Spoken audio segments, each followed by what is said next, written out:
Hai semuanya, selamat datang di YouTube channel tentang uang. Di channel ini akan membahas berbagai hal yang berkaitan dengan uang, seperti trading, investasi, money management, dan masih banyak lainnya. Karena channel ini masih baru, ada baiknya kalian klik tombol subscribe untuk membantu perkembangan YouTube channel ini. Di video kali ini, kita akan membahas tentang sebuah istilah yang berkembang di dunia digital, yaitu NFT, NFT, NFT, NFT, NFT, NFT, NFT, NFT. NFT. NFT adalah sebuah singkatan dari non-fungible token, sebuah produk yang lahir dari perkembangan cryptocurrency itu sendiri.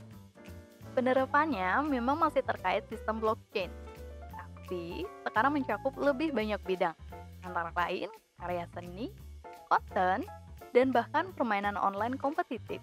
Tapi, apa sesungguhnya NFT itu? Seperti apa kaitannya dengan dunia seni? Kenapa bisa ada kaitannya dengan game kompetitif? Bagaimana bisa memperoleh penghasilan dari NFT? Semuanya akan kita bahas satu persatu di video ini. NFT atau non-fungible token merupakan sebuah produk dari cryptocurrency yang bisa dikatakan sebagai sebuah sertifikat kepemilikan terhadap suatu produk digital yang transaksinya menggunakan aset digital, yaitu cryptocurrency. Bila kita fokuskan pada kata fungible yang artinya sepadan, maka non-fungible token berarti sebuah aset yang nilainya tidak sepadan, meski jenisnya sama. Untuk hal-hal yang fungible itu antara lain uang, emas, cryptocurrency seperti Ethereum, dan Bitcoin. Misalkan, uang Rp1.000 bila ditukarkan dengan 2 koin Rp500, itu bisa dikatakan fungible, karena meski bentuknya berubah, nilainya tetap sama.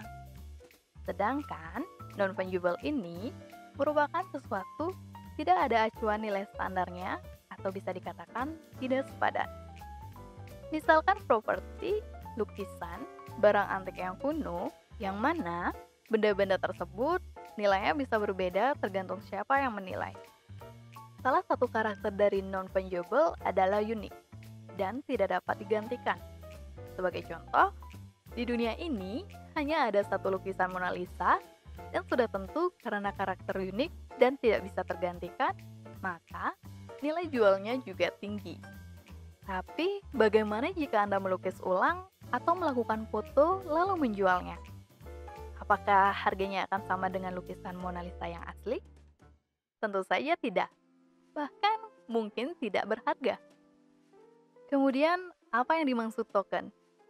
Ini merupakan sebuah sertifikat digital yang datanya tersimpan di blockchain. Blockchain ini bisa dibilang sebagai sistem pengelolaan yang diawasi dan diverifikasi oleh banyak user yang tergabung di dalam sistemnya. Sebagai contoh, pada sistem bank konvensional, anggaplah kalian ingin mentransfer uang sejumlah Rp100.000. Maka, transaksi tersebut akan dicatat oleh server bank. Nah, ketika uang tersebut dikirimkan ke orang lain, maka server bank akan mencatatkan pengurangan Rp100.000 di akun kalian dan menambahkan Rp100.000 pada akun orang yang kalian transfer. Artinya, semua transaksi yang terjadi dicatat oleh satu pihak, seperti server bank sebagai pusatnya. Sedangkan, sistem blockchain menggunakan pendekatan yang berbeda. Pencatatan transaksi dilakukan di dalam sistem yang diawasi oleh berbagai komputer yang tergabung di dalamnya. Dari data transaksi inilah akan dipantau dan diverifikasi ketika terjadi perubahan. Jadi, ketika kamu ingin mengirim 5 Ethereum misalnya ke si A, maka semua komputer yang tergabung dalam sistem blockchain akan memverifikasi terlebih dahulu berdasarkan data transaksi. Apakah kamu memiliki 5 Ethereum di dalam akun kamu? Apabila tidak ada sejumlah tersebut, maka transaksi akan dibatalkan. Sedangkan, bila di dalam akunmu ada 5 Ethereum, maka transaksi akan dilanjutkan. Nah, di awal, aku sebutkan bahwa NFT ini seperti sebuah sertifikat kepemilikan dari produk atau aset digital. Kenapa bisa produk atau aset digital ini sampai perlu ada sertifikatnya? Bukannya tinggal download dari internet. Jadi, NFT ini berbeda dengan cryptocurrency yang merupakan nominal. Ia merupakan sebuah item yang kepemilikannya diawasi oleh sistem blockchain. Ketika kemudian NFT tersebut dibeli atau terjadi transaksi pembelian NFT pada harga yang disepakati, maka sistem akan menyepakati perpindahan kepemilikan NFT tersebut dan perpindahan cryptocurrency yang dijadikan sebagai alat transaksi. Yang mesti dipahami dalam NFT ini adalah tidak ada wujud fisik dari kepemilikan ini. Artinya, kepemilikan ini disepakati karena adanya transaksi yang terverifikasi di dalam blockchain. Lalu, kenapa harganya bisa mahal? Bisa jadi karena unik, bisa jadi karena langka atau edisi terbatas, atau berdasarkan psikologi manusia. Semakin unik, semakin langka, maka akan semakin mahal harganya.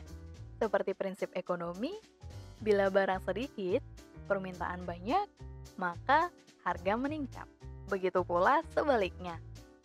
Yang menjadi penunjang popularitas NFT sendiri menurut aku ada beberapa hal. Antara lain, animo masyarakat terhadap tren dunia digital, terbukanya wawasan masyarakat secara luas terkait konten dan cuan dari dunia digital, dan adanya brand atau merek-merek terkait yang memiliki peran besar untuk mensosialisasikan keberadaan NFT ini. Pada masa pandemi seperti sekarang, sebagian besar dari kita pasti banyak menghabiskan waktu berselancar di dunia digital. Semakin banyak waktu yang kita habiskan, semakin banyak pula hal yang kita temukan. Hingga akhirnya berujung pada situasi saat ini, di mana cuan di dunia digital ternyata bisa diraih dengan beberapa cara.